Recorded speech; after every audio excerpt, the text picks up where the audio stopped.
जय हिंद एवरीवन। कैसे हैं आप सब? आई होप आप सब अच्छे होंगे। Welcome to my class. मैं हूं हिमांशी और मैं आपसे एसएससी जीडी एग्ज़ाम सिलेबस से वैदिक काल के मोस्ट इम्पोर्टेंट क्वेश्चन डिस्कस करूंगी। तो चलिए शुरू करते हैं। क्वेश्चन नंबर 1, वेद त्रय की संज्ञा किन वेदों को दी गई है? तो वेद त्रय की संज्ञा ऋग्वेद, सामवेद और यजुर्वेद को दी गई है। क्वेश्चन नंबर 2, ऋग्वेद में सर्वाधिक बार किस देवता का उल्लेख मिलता है? तो ऋग्वेद में सर्वाधिक बार इंद्र देवता का उल्लेख मिलता है। क्वेश्चन नंबर 3, ऋग्वेद में किस नदी का उल्लेख सर्वाधिक बार हुआ है? तो ऋग्वेद में सिंधु नदी का उल्लेख सर्वाधिक बार हुआ है। क्वेश्चन नंबर 4, ऋग्वेद में उल्लेखित प्रसिद्ध 10 राजाओं का युद्ध किस नदी के किनारे लड़ा गया था? तो ऋग्वेद में प्रसिद्ध 10 राजाओं का युद्ध पुरुषनी नदी के किनारे लड़ा गया था।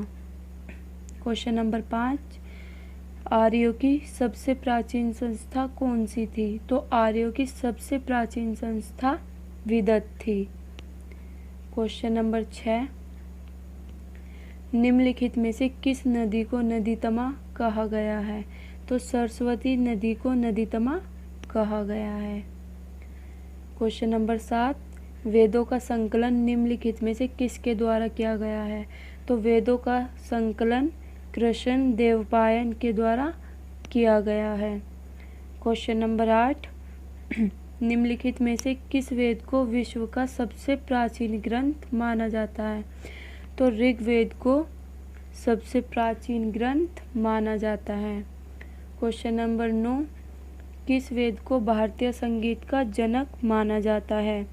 तो सामवेद को भारतीय संगीत का जनक माना जाता है। क्वेश्चन नंबर 10, हिट्टानी संस्कृति की धार्मिक आस्था में निम्नलिखित में से कौन से वैदिक देवता विद्यमान थे? तो हिट्टानी संस्कृति की धार्मिक आस्था में इंद्र, वरुण, मित्र और नात्स्य देवता विद्यमान थे। क्वेश्चन नंबर 11, आर्यों के उत्तरी ध्रुव से आने की अवधारणा किसके द्वारा दी गई? तो आर्यों के उत्तरी ध्रुव से आने की अवधारणा बाल गंगाधर तिलक के द्वारा दी गई। क्वेश्चन नंबर 12, एघान्य निम्नलिखित में से किसे कहा जाता था? तो एघान्य गाय को कहा जाता था। क्वेश्चन नंबर 13, वेदांग में किनका समावेश है? तो वेदांग में कल्प, शिक्षा, निरुक्त, व्याकरण, छंद और ज्योतिष का समावेश है। क्वेश्चन नंबर 14, पुरंदर किस देवता को कहा जाता था? तो पुरंदर इंद्र देवता को कहा जाता था। क्वेश्चन नंबर 15, व्रीहि शब्द निम्नलिखित में से किसके लिए प्रयोग किया गया? तो व्रीहि शब्द दहन के लिए प्रयोग किया गया। क्वेश्चन नंबर 16, उपनिषदों की संख्या कितनी है? तो उपनिषदों की संख्या 108 है। क्वेश्चन नंबर 17, वेदांग में किसे वेदों की आंखें माना गया है? तो वेदांग में ज्योतिष को वेदों की आंखें माना गया है। वीडियो को लाइक, शेयर एंड सब्सक्राइब करें तथा बेल आइकन को प्रेस करें ताकि आने वाली नोटिफिकेशन आपके पास सबसे पहले आए। क्वेश्चन नंबर 18, निम्नलिखित में से किसमें राजतत्व की उत्पत्ति की चर्चा मिलती है? तो ऐत्रेय ब्राह्मण में राजतत्व की उत्पत्ति की चर्चा मिलती है। क्वेश्चन नंबर 19, सर्वप्रथम चारों आश्रमों की चर्चा किसमें की गई? तो सर्वप्रथम चारों आश्रमों की चर्चा जाबालोपनिषद में की गई। क्वेश्चन नंबर 20, सर्वप्रथम स्वयंवर प्रथा का वर्णन कहाँ मिलता है?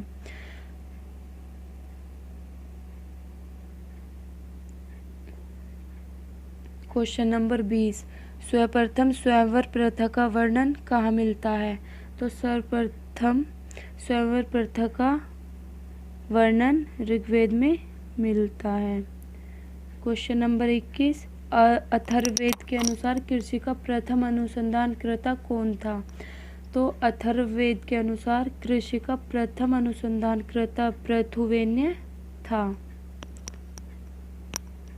क्वेश्चन नंबर 22, निष्क निम्नलिखित में से क्या है? निष्क मुद्रा है। क्वेश्चन नंबर 23, निम्नलिखित में से गायत्री मंत्र किसे समर्पित है? गायत्री मंत्र सावित्री को समर्पित है। क्वेश्चन नंबर 24, आत्मा के पुनर्जन्म के सिद्धांत का उल्लेख कहाँ मिलता है? आत्मा के पुनर्जन्म के सिद्धांत का उल्लेख बृहदारण्यक उपनिषद में मिलता है। क्वेश्चन नंबर 25, मैत्रेयी संहिता का संबंध किससे है? मैत्रेयी संहिता का संबंध यजुर्वेद से है। क्वेश्चन नंबर 26, ऋग्वेद में किन मंडल को वंश मंडल के नाम से जाना जाता है? तो ऋग्वेद में द्वितीय से सप्तम मंडल को वंश मंडल के नाम से जाना जाता है। क्वेश्चन नंबर 27, उपनिषदों के अनुसार अजातशत्रु कहाँ का शासक था? तो उपनिषदों के अनुसार अजातशत्रु कौशल का शासक था। Question number 28,